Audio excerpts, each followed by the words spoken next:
नमस्कार दोस्तों, स्वागत है आपका हमारे YouTube चैनल पर। जैसा कि हमने पिछले वीडियो में बात किया था, वो किया था मसल्स वाले चैप्टर की। और अपना जो फोर्थ चैप्टर रहेगा वो रहेगा यानी कि हार्मोन और एंजाइम।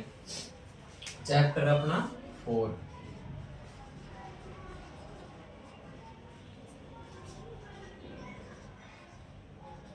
एंजाइम और हार्मोन।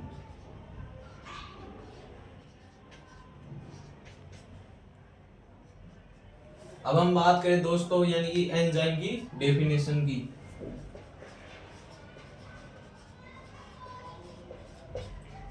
यानी कि शरीर के बहिस्रावी ग्रंथियों के द्वारा स्रावित होने वाले जैव उत्प्रेरक जो केमिकल रिएक्शन को यानी कि तेज करते हैं उसे हम एंजाइम कहते हैं।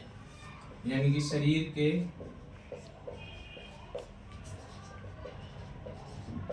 बहिस्रावी ग्रंथियों यानी कि एक्सोक्राइन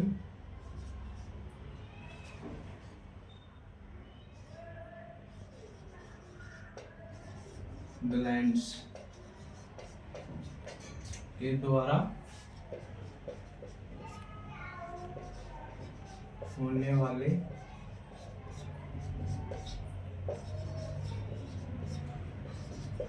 जैव उत्प्रेरक जो शरीर में बायो केमिकल रिएक्शन को तेज करते हैं या बढ़ाते हैं, उसे हम कहते हैं एंजाइम।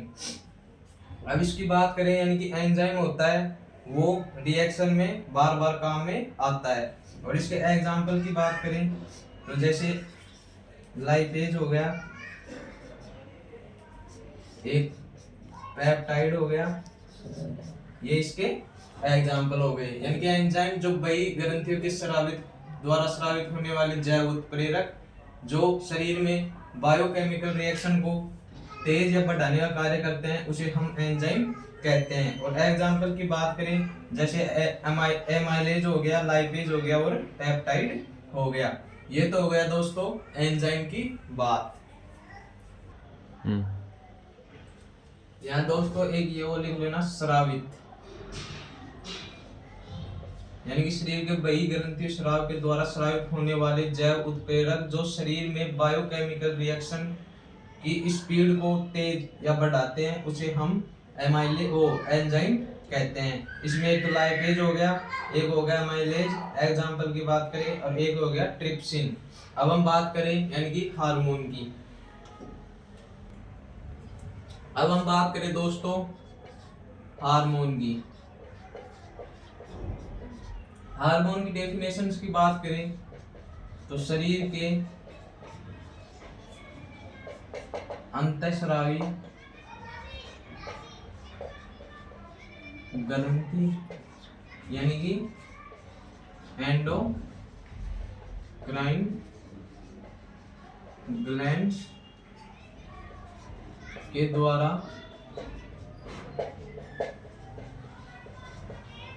स्रावित किए जाने वाले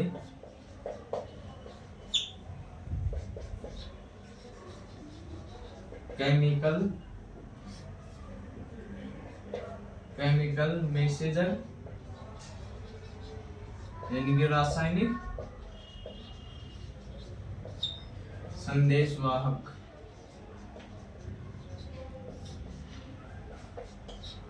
जो ब्लड के रास्ते टारगेट ऑर्गन तक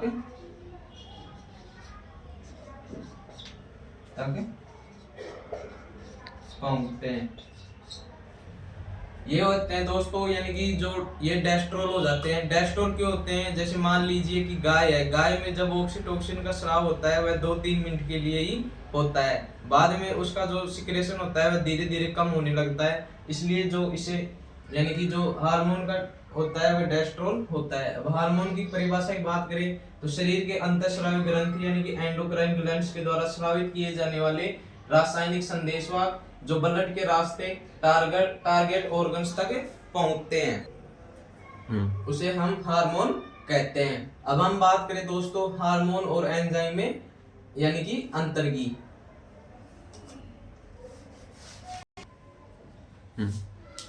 अब हम बात करें दोस्तों यानी कि अंतर, एंजाइम और हार्मोन में अंतर।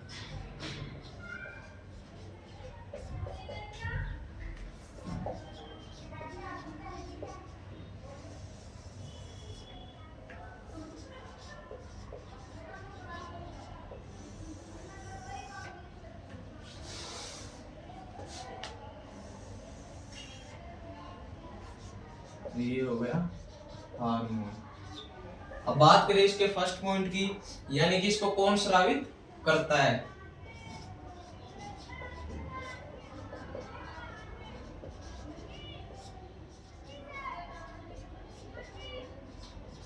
जो एंजाइम होता है दोस्तों उसको एक्सोक्राइन ग्लैंड से स्रावित होता है, और जो हार्मोन होता है दोस्तों वो एंडोक्राइन से ग्लैंड से स्रावित होता है, एंडोक्राइन ग्लैंड से। अब हम बात करें दोस्तों सेकंड पॉइंट की, यानी कि सेकंड पॉइंट है काम करने का तरीका, यानी कि इनके काम करने का तरीका कैसे काम करते हैं। काम करने का तरीका,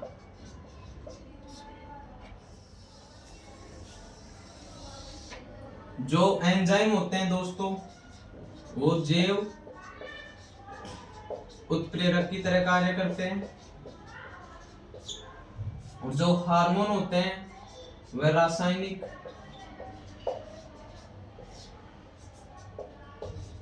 संदेशवाहक की तरह कार्य करते हैं। यानी कि जैव उत्प्रेरक की तरह कार्य की बात करें तो यह केमिकल रिएक्शन को तेज करता है, और रासायनिक संदेशवाहक की तरह की बात करें तो यह ब्लड में टारगेट ऑर्गन तक पहुंचता है। अब बात करें इसके थर्ड पॉइंट की, यानी कि नेचर, यानी कि इनकी नेचर की बात करें तो एंजाइम होते हैं वह प्रोटीन होते हैं,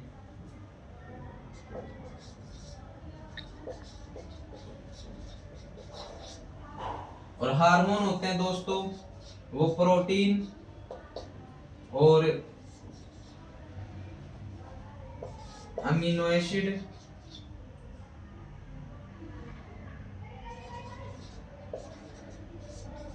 फैटी एसिड पेप्टाइड ये हो सकते हैं। अब हम बात करें दोस्तों यानी कि जो ये होता है एंजाइम में एक अपवाद होता है, वो होता है राइबो एंजाइम।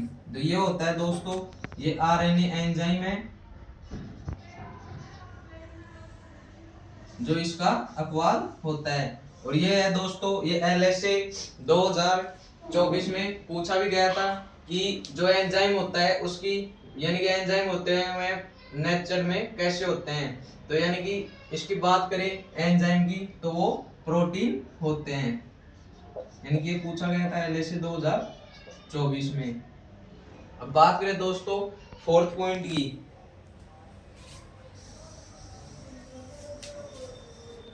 यानी कि इसके ये भी लिख सकते हैं यानी कि किसके बने होते हैं।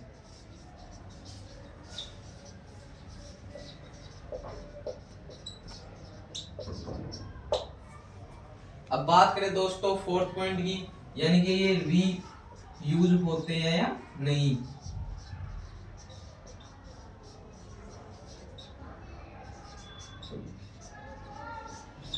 जो एंजाइम होते हैं दोस्तों वो रीयूज होते हैं, यानी कि दोबारा से उपयोग में आ सकते हैं। और जो हार्मोन होते हैं वह रीयूज नहीं होते हैं, ये डेस्ट्रॉय हो जाते हैं। अब बात करें दोस्तों, यानी कि एंजाइम और हार्मोन यानी कौन स्रावित करता है, तो एंजाइम स्रावित करता है वो एक्सोक्राइन ग्लैंड स्रावित कराती है, और हार्मोन करता है दोस्तों वो एंडोक्राइन ग्लैंड से स्रावित होता है। अब काम करने का तरीके की बात करें तो जैव उत्प्रेरक की तरह कार्य करता है, यानी कि केमिकल रिएक्शन की स्पीड को तेज करता है। और जो हार्मोन होता है वह रासायनिक संदेशवाहक की तरह कार्य करता है, यानी कि जो ये होता है जो ब्लड में टारगेट को ऑर्गन तक पहुंचाता है। और नेचर यानी कि इसके किसके बने होते हैं, तो एंजाइम बने होते हैं दोस्तों, प्रोटीन के बने होते हैं। इसमें एक अपवाद होता है दोस्तों राइबोजाइम, यानी कि जो आरएनए एंजाइम का बना होता है। और हार्मोन की बात करें तो किसके बने होते हैं, ये प्रोटीन के बने हो सकते हैं, अमीनो एसिड के बने हो सकते हैं, फैटी एसिड भी बने हो सकते हैं, और पेप्टाइड के बने भी हो सकते हैं, स्टेरॉइड के बने हो सकते हैं। अब बात करें यानी कि फोर्थ पॉइंट की, यानी कि दोबारा से उपयोग में लिए जाते हैं या नहीं, रीयूज की।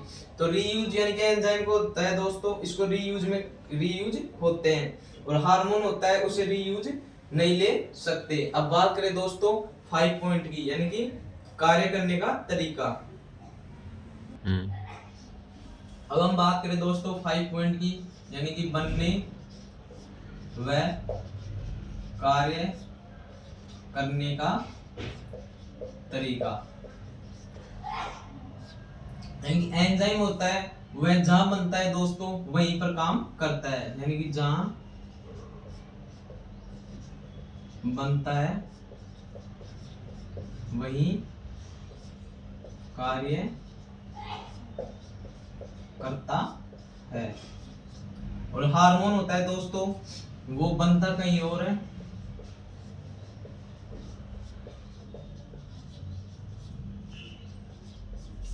और कार्य कहीं और करता है।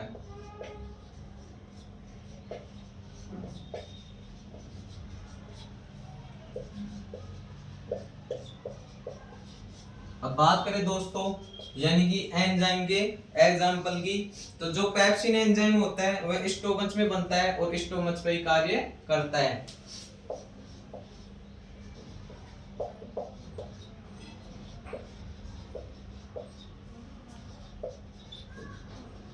स्टोमच में ही बनता है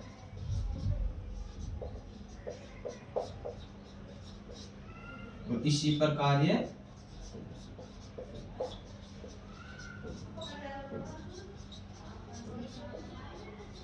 करता है। और बात करें हार्मोन्स की, जैसे LH व FSH, ये बनते हैं दोस्तों एंटीरियर पिट्यूटरी में,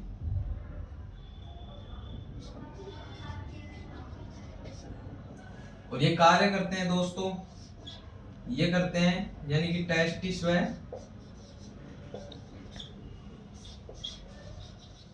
ओवेरी पर। और बात करें दोस्तों 6 पॉइंट की,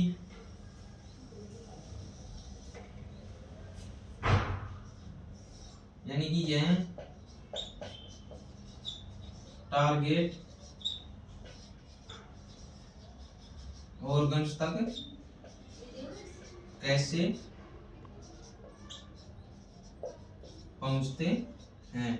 जो एंजाइम होता है दोस्तों वह टारगेट ऑर्गन्स पर डक्ट के द्वारा पहुंचता है, डक्ट के द्वारा। और जो हार्मोन होता है दोस्तों वह ब्लड के द्वारा टारगेट ऑर्गन्स तक पहुंचता है। ये तो बात हो गई दोस्तों एंजाइम और हार्मोन में अंतर, यानी कि 5th पॉइंट की बात करें बनने और कार्य करने का तरीका। एंजाइम होता है दोस्तों वो जहां पर बनता है वहीं पर कार्य करता है। जैसे कि बात करें पेप्सिन एंजाइम की, तो पेप्सिन एंजाइम होता है दोस्तों वो स्टोमच में बनता है और स्टोमच पर ही कार्य करता है। और बात करें हार्मोन की, तो ये बनता कहीं और है दोस्तों और कार्य कहीं और करता है। जैसे हम बात करें LH व FSH, तो ये इंटीरियर पिट्यूटरी में बनते हैं और ये कार्य करते हैं दोस्तों टेस्टिस व ओवेरी पर। और अब इनके बात करें 6 पॉइंट की, यानी ये टारगेट ऑर्गन्स तक किस प्रकार पहुंचते हैं। जो एंजाइम होते हैं दोस्तों वे डक्ट या नलिका के द्वारा पहुंचते हैं, और जो हार्मोन होते हैं दोस्तों वो पहुंचते हैं ब्लड के रास्ते। ये तो बात होगी दोस्तों हार्मोन और एंजाइम में अंतर। अब बात करें दोस्तों हम एंजाइम और हार्मोन में समानताएं। तो एंजाइम और हार्मोन में समानताओं की बात करें दोस्तों, तो हार्मोन और एंजाइम होते हैं वह शरीर के अंदर ही बनते हैं, यानी कि स्वस्थ पशु और मानव में वो शरीर के अंदर बनते हैं। और बात करें हम, यानी कि ये एंजाइम और हार्मोन अल्प मात्रा में इनका सिक्रेशन अल्प मात्रा में होता है। फर्स्ट पॉइंट की बात करें तो एंजाइम व हार्मोन दोनों शरीर के अंदर बनते हैं। सेकंड पॉइंट की बात करें दोस्तों तो एंजाइम व हार्मोन अल्प मात्रा में स्रावित होते हैं और ये अति विशिष्ट यानी हाईली स्पेसिफिक होते हैं। अब नोट यानी कुछ महत्वपूर्ण तथ्यों की बात करें दोस्तों जो एग्जाम के लिए काफी इंपॉर्टेंट है। तो शरीर में सबसे बड़ा ऑर्गन या अंग होता है दोस्तों, वो होता है स्किन यानी त्वचा। अब बात करें सेकंड पॉइंट की दोस्तों, शरीर में सबसे बड़ी ग्रंथि वो होती है दोस्तों लीवर। और थर्ड पॉइंट की बात करें, शरीर में सबसे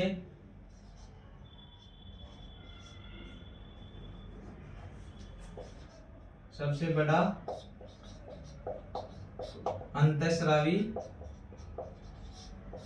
ऑर्गन या अंग वो होती है दोस्तों इंटेस्टाइन यानी कि आंत। और बात करें फोर्थ पॉइंट की, यानी कि शरीर में एक तो होती है दोस्तों सबसे बड़ी अंतःस्रावी ग्रंथि और एक होती है दोस्तों सबसे छोटी अंतःस्रावी ग्रंथि।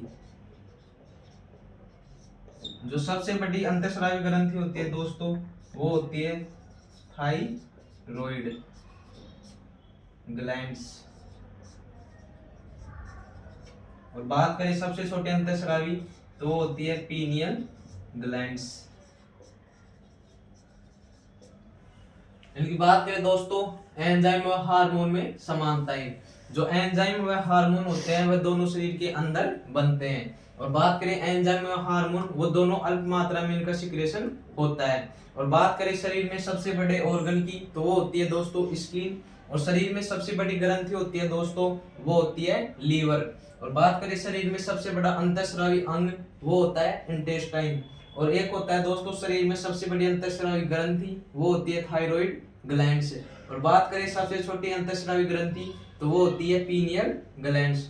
अब देखिए दोस्तों एक तो आ रहा है अंतःस्रावी अंग यानी कि यानी कि एंडोक्राइन ऑर्गन और एक आ रहा है दोस्तों एंडोक्राइन ग्लैंड्स। अब हम बात करेंगे एंडोक्राइन ग्लैंड्स और एंडोक्राइन यानी कि ऑर्गन में अंतर, यानी कि इनके बीच में क्या क्या अंतर होता है दोस्तों। 5 पॉइंट की, यानी कि अंतःस्रावी ग्रंथि व अंतःस्रावी ऑर्गन में अंतर, यानी कि अंतःस्रावी ग्रंथि और अंतःस्रावी अंग में अंतर, यानी कि इनमें क्या अंतर होता है।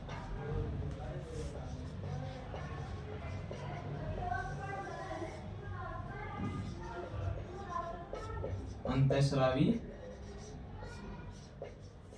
ग्रंथि,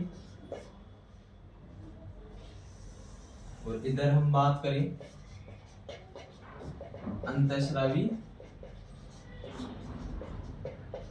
अंग, यानी कि एंडोक्राइन ग्लैंड्स और एंडोक्राइन ऑर्गन्स। अब हम इनकी डेफिनेशंस की बात करें, यानी कि फर्स्ट पॉइंट की बात करें परिभाषा। तो अंतःस्रावी ग्रंथि की बात करें दोस्तों, तो इसकी डेफिनेशन होती है, यानी कि जिसका मुख्य कार्य हार्मोन स्रावित करना हो। और बात करें अंतःस्रावी ऑर्गन की, यानी एंडोक्राइन ऑर्गन्स की, जिसका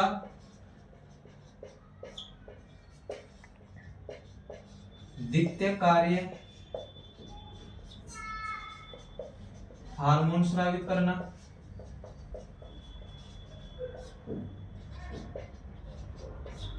और मुख्य कार्य कुछ और हो। अब हम बात करें दोस्तों इनके एग्जाम्पल की, यानी कि उदाहरण। अब बात करें अंतःस्रावी ग्रंथियों के उदाहरण, तो एक तो हो गया दोस्तों थायराइड, पैराथायराइड,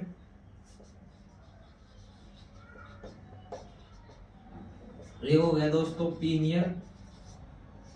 ये तो हो गए दोस्तों यानी कि अंतःस्रावी ग्रंथियों एंडोक्राइन ग्लैंड्स के एग्जाम्पल।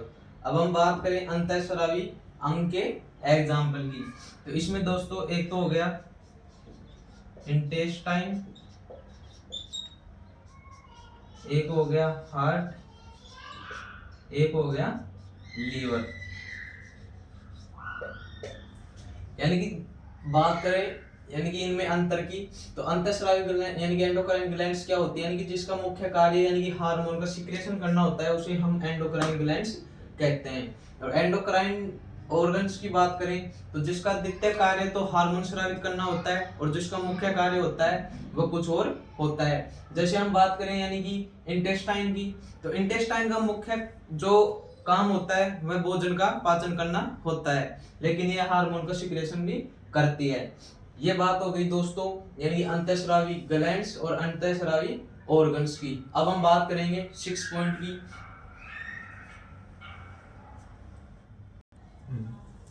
अब हम बात करें दोस्तों 6 पॉइंट की, तो अंतःस्रावी व बहिस्रावी व मिश्रित ग्रंथि में अंतर।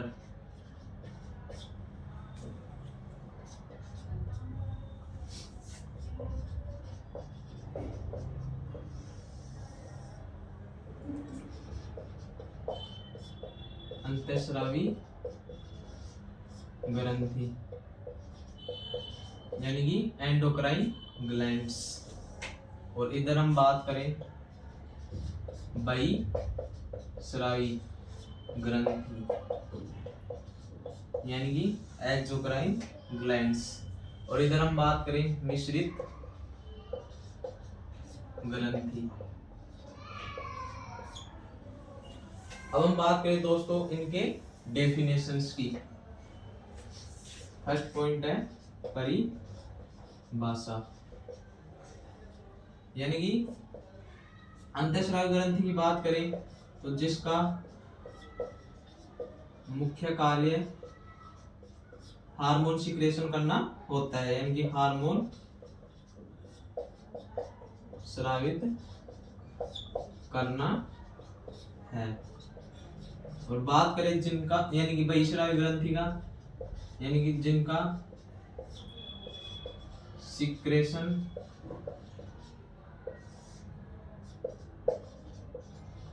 म्यूकस सलाइवा, और बात करें एक एंजाइम,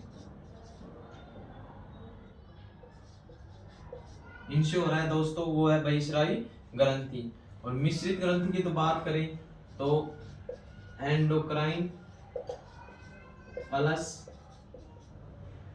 एक्सोक्राइन ग्लैंड्स दोनों एक ही ग्रंथि यानी एक ही डक्ट में हो, उसे हम कहते हैं दोस्तों यानी कि मिश्रित ग्रंथि। अब हम बात करें दोस्तों इनकी डक्ट की, तो अब इनकी यानी कि डक्ट की बात करें, इन दोनों एक ही ग्रंथि में। सेकंड पॉइंट की बात करें यानी कि डक्ट, जो अंतःस्रावी ग्रंथि होती है दोस्तों वह डक्टलेस होती है।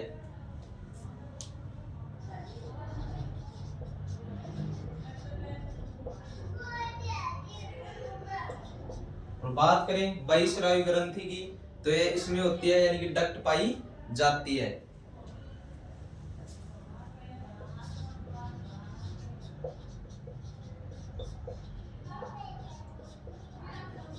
और बात करें यानी कि मिश्रित ग्रंथि की, यानी कि जिसका ब्लड के थ्रू हो रहा है, ब्लड के रास्ते, वो तो हो जाएगा दोस्तों एंडोक्राइन,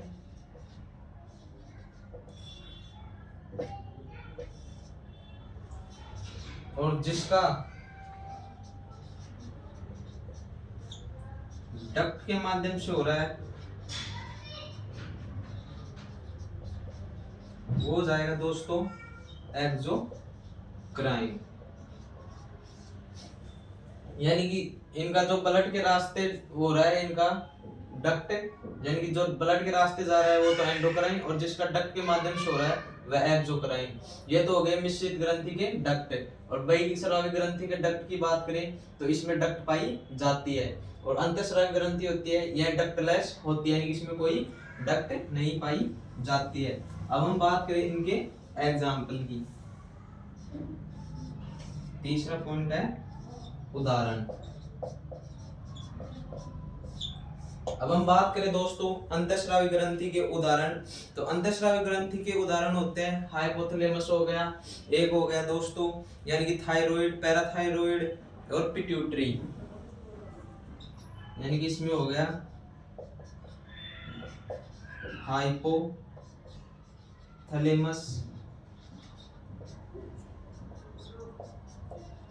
थायराइड, एक हो गया दोस्तों पीनियल,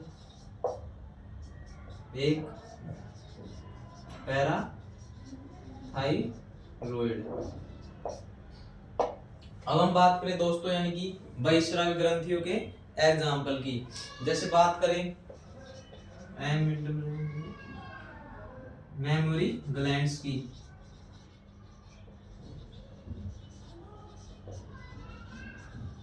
तो इससे जो सीक्रेशन होता है वह मिल्क का होता है, यानी कि दूध का सीक्रेशन मेमोरी ग्लैंड से होता है। अब हम बात करें मिश्रित ग्रंथि के एग्जाम्पल की, तो मिश्रित ग्रंथि के एग्जाम्पल होते हैं दोस्तों, वो एक तो होता है पैनक्रियास, और एक होता है दोस्तों टेस्टिस। तो टेस्टिस में अगर एंडोक्राइन की बात करें तो टेस्टिस एंडोक्राइन होता है, यानी कि जो टेस्टिस से वो टेस्टोस्टेरोन हार्मोन स्रावित होता है, जो ये कार्य होता है वो तो एंडोक्राइन होता है। और जैसे हम एक्सोक्राइन कार्य की बात करें, जैसे स्पर्म का रिलीज होना, ये हो गया दोस्तों मिश्रित ग्रंथि के उदाहरण। जैसे टेस्टिस की बात करें तो टेस्टोस्टेरोन हार्मोन स्रावित करना, ये तो हो गया एंडोक्राइन। और इसके सेकंड की बात करें नंबर की, तो यानी कि स्पर्म का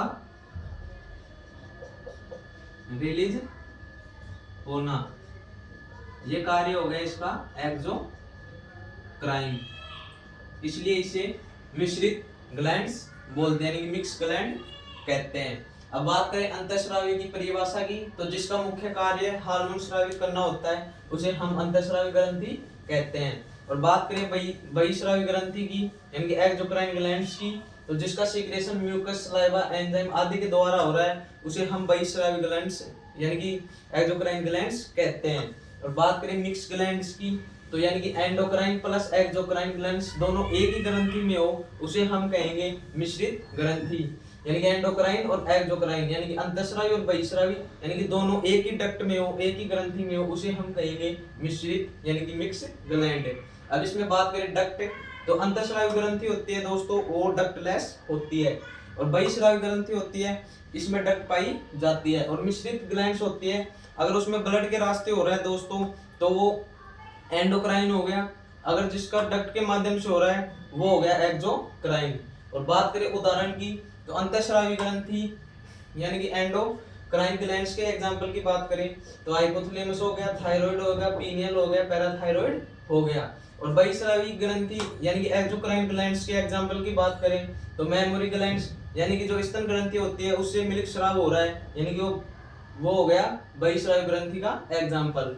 और मिक्स्ड ग्लैंड की एग्जांपल की बात करें जैसे पैनक्रियाज हो गई और जैसे टेस्टिस हो गया। जो टेस्टिस का एंडोक्राइन कार्य होता है दोस्तों वो टेस्टोस्टेरोन हार्मोन का सिक्रेशन करना होता है, और जिसका एक्सोक्राइन कार्य होता है दोस्तों वो होता है यानी कि स्पर्म का रिलीज होना। इसी प्रकार होता है ओवेरी, ओवेरी का जो एंडोक्राइन कार्य होता है वह P4 का यानी कि P4 हार्मोन का लेवल बढ़ाना होता है, और जिसका एक्सोक्राइन कार्य होता है दोस्तों ओवेरी का वो होता है दोस्तों यानी रिलीज ऑफ ओवम यानी कि ओवम का रिलीज करना।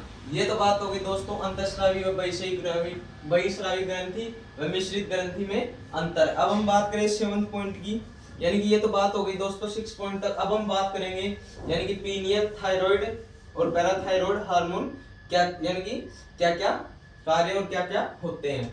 अब हम बात करें दोस्तों यानी कि पीनियल ग्लैंड्स की,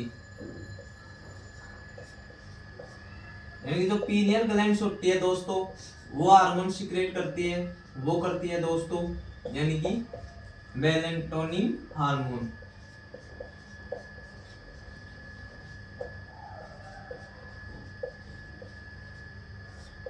ये दोस्तों LSA एग्जाम 2022 में पूछा हुआ भी है, यानी कि जो पीनियल ग्लैंड्स होती है वो कौन सा हार्मोन स्रावित करती है, वह मेलेटोनिन हार्मोन स्रावित करती है। अब बात करें मेलेटोनिन हार्मोन के कार्य, तो दोस्तों इसे जो मेलेटोनिन हार्मोन होता है उसे स्लीप हार्मोन भी कहते हैं, स्लीप हार्मोन भी कहते हैं। और सेकंड पॉइंट की बात करें दोस्तों यानी कि बायोलॉजिकल क्लॉक को कंट्रोल करने का कार्य भी मेलेटोनिन हार्मोन करता है।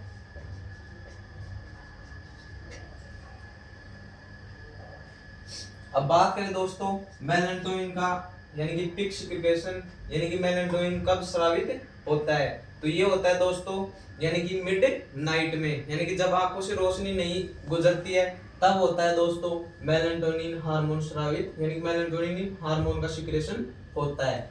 अब बात करें नोट लगा के लिखे दोस्तों यानी कि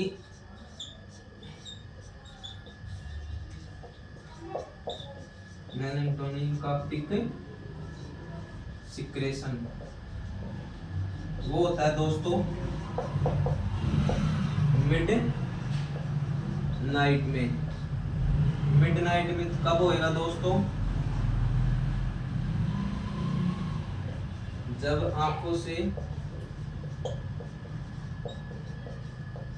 रोशनी न गुजर रही हो।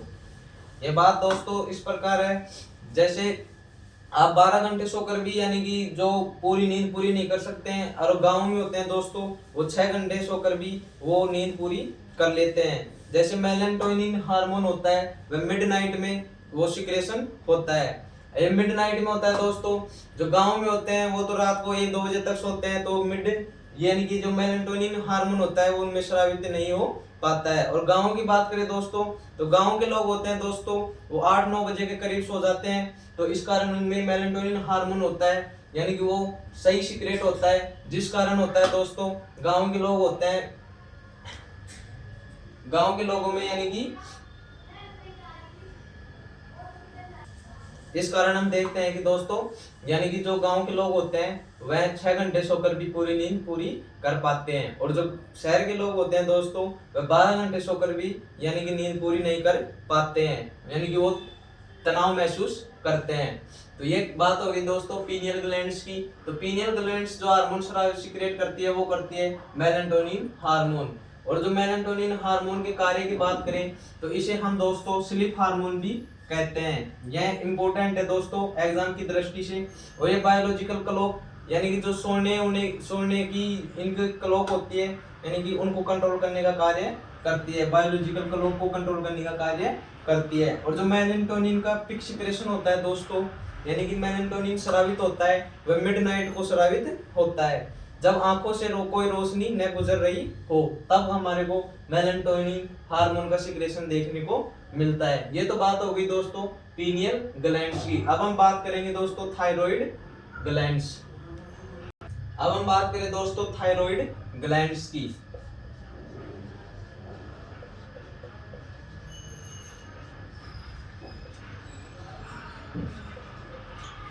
इसके हार्मोन की बात करें दोस्तों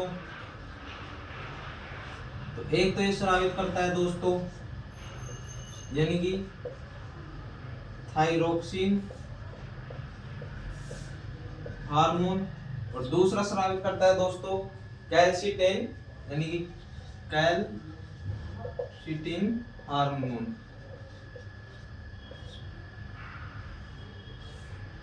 जो थायरोक्सिन हार्मोन होता है दोस्तों वह बीएमआर को कंट्रोल करता है। जो बीएमआर की फुल फॉर्म की बात करें दोस्तों तो बेसल मेटाबॉलिक रेट होती है। इसकी फुल फॉर्म की बात करें दोस्तों बेसल मेटाबॉलिक रेट। अब हम बात करें दोस्तों यानी कि अगर बीएमआर का लेवल अगर शरीर में बढ़ रहा है यानी कि बेसल मेटाबॉलिक रेट, और एक बीएमआर का लेवल डाउन हो रहा है। अगर बीएमआर का लेवल बढ़ रहा है दोस्तों तो उससे शरीर में यानी कि जो शरीर का वजन होता है दोस्तों वो कम होगा, यानी कि इसमें वजन कम होगा।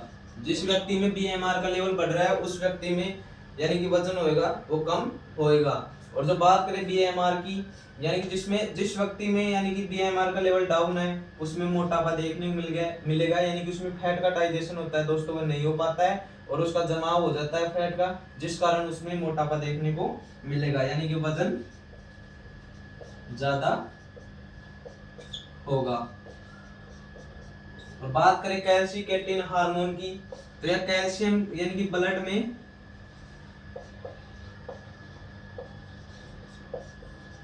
कैल्शियम के लेवल को कम करता है, उसे हम कहते हैं कैल्सिकेटेड हार्मोन। यानी कि थायराइड ग्लैंड्स होती है दोस्तों वो दो हार्मोन सीक्रेट करती है, एक तो हो गया थायरोक्सिन, एक हो गया कैल्सिकेटिन हार्मोन।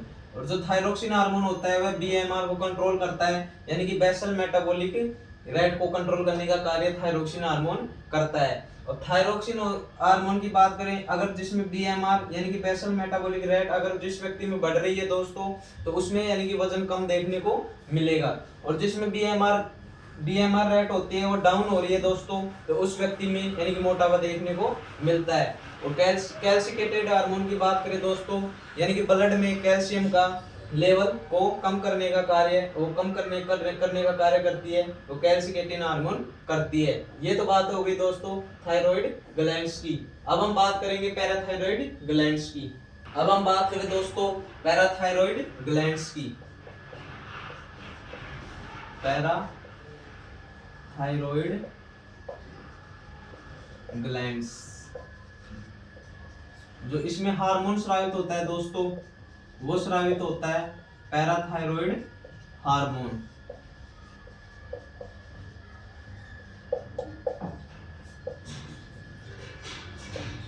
और ये कार्य क्या करता है दोस्तों, यह हड्डियों से कैल्शियम को लेकर जाता है, यानी कि, और सेकंड पॉइंट की बात करें तो यह ब्लड में कैल्शियम के लेवल को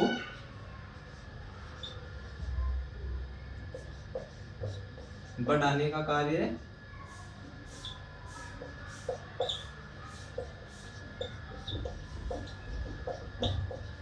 करता है। ये तो बात होगी दोस्तों पैराथायराइड ग्लैंड्स की, यानी कि इसके हार्मोन की बात करें तो पैराथायराइड हार्मोन से स्रावित होता है इसका सिक्रेशन।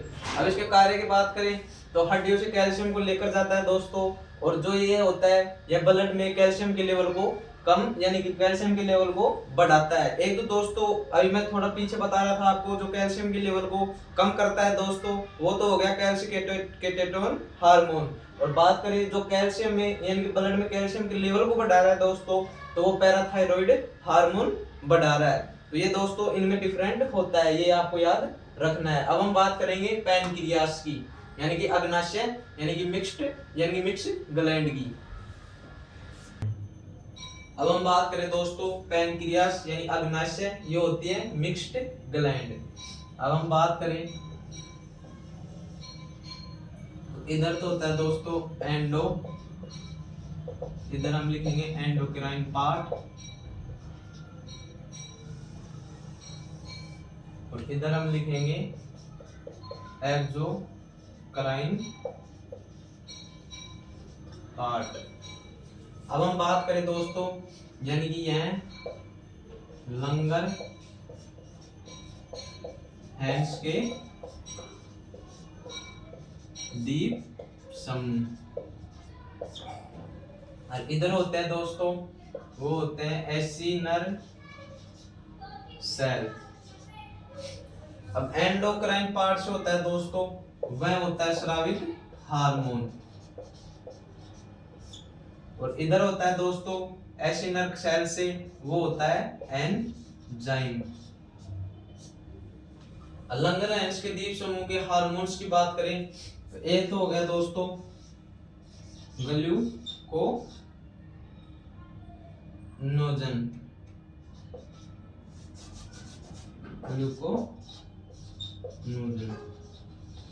एक हम बात करें दोस्तों इंसुलिन, और एक हम बात करें दोस्तों सोमेटोस्टेरोन। ये तो हो गए दोस्तों लैंगरहैंस के दीप समूह के हार्मोन। अब हम बात करें एसिनल सेल्स की, यानी कि जो पैनक्रियाज होती है दोस्तों, पैनक्रियाज लाइपेज होता है, पैनक्रियास एमाइलेज, वो क्या करता है दोस्तों, कार्बोहाइड्रेट का पाचन करता है, यानी कि CHO का पाचन करता है। और हम बात करें सेकंड नंबर पर पैनक्रियास लाइपेज, ये करता है दोस्तों फैट का पाचन। और थर्ड नंबर पर बात करें दोस्तों प्रोटीन के पाचन की, तो एक होता है ट्रिप्सिनोजन, और एक होता है दोस्तों काइमोट्रिप्सिनोजन, एक और होता है दोस्तों, यानी कि प्रोकार्बोक्सी ट्रिप्सिनोजन, ऐसे कुछ पेप्टाइड ऐसे कुछ होता है जो प्रोटीन का पाचन करते हैं। ये तो बात होगी दोस्तों पैनक्रियास यानी अग्नाशय मिक्स्ड ग्लैंड की। तो बात करें, इनको दो भागों में डिवाइड किया गया है दोस्तों, एक तो एंडोक्राइन पार्ट और एक होता है एक्सोक्राइन पार्ट। एंडोक्राइन पार्ट की बात करें तो वो होता है दोस्तों यानी कि लंगरहैंस के द्वीप समूह है। लंगरहैंस के द्वीप समूह में हमारे को देखने को मिलता है हार्मोन। लंगरहैंस के द्वीप समूह के हार्मोन की बात करें तो एक तो हो गया ग्लूकोनोजन, एक हो गया इंसुलिन, एक हो गया सोमेटोस्टेटोन। और बात करें एक्सोक्राइन पार्ट की तो एसिनल सेल्स, जिनकी एसिनल सेल्स होती है वह 3 अमाइलेज स्रावित करती है। यानी कि एसिनल हार्मोन एक तो पैनक्रियास अमाइलेज होता है, यानी कि जो कार्बोहाइड्रेट का पाचन करता है वो करता है पैनक्रियास अमाइलेज। और बात करें पैनक्रियास लाइपेज, पैनक्रियास लाइपेज होता है दोस्तों वह फैट का पाचन करता है। और बात करें ट्रिप्सिनोजन, और एक होता है काइमोट्रिप्सिनोजन और एक होता है दोस्तों प्रोट्रिप्सिनोजन कैसे कुछ है दोस्तों, जो मेरा भी फिलहाल याद नहीं है, जो मैं आपको बता दूंगा नेक्स्ट वीडियो में। यानी कि जो ट्रिप्सिनोजन है, एक होता है काइमोट्रिप्सिनोजन जो प्रोटीन का पाचन करते हैं। ये तो है दोस्तों बात हो गई पैनक्रियाज अग्नाशय यानी कि मिक्स्ड ग्लैंड की। ठीक है दोस्तों, इसी के साथ बने रहिए हमारे YouTube चैनल पर, जिससे आपको यानी कि पढ़ने में काफी मजा आएगा। और हमारे चैनल को दोस्तों सब्सक्राइब जरूर करिएगा।